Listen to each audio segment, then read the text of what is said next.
this is Tim from Newer Samsung Studios. Today in this video, I'm going to show you how to remove and delete apps off your home screen on your Samsung TV. So I'm just under Daily Plus. And I don't want the Stingray Karaoke app anymore.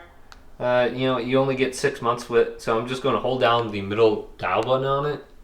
And I'm going to remove it. However, when you move it, it's still on your Samsung TV, which is kind of annoying. So to actually delete it, let's press Settings. Go to All Settings. Scroll on down under here, go to like Support, go to Device Care. And under here we can open up like the Storage Manager.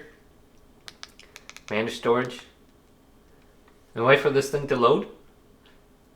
It loads very slowly on my TV. Your TV is probably a much nicer TV than mine. Mine's like a cheap $200 Walmart TV.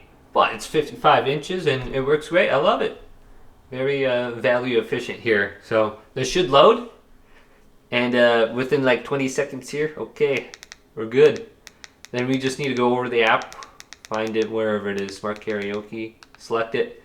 And I'm going to select, I don't need Sirius XM anyways either. Pandora, everyone just uses Spotify now.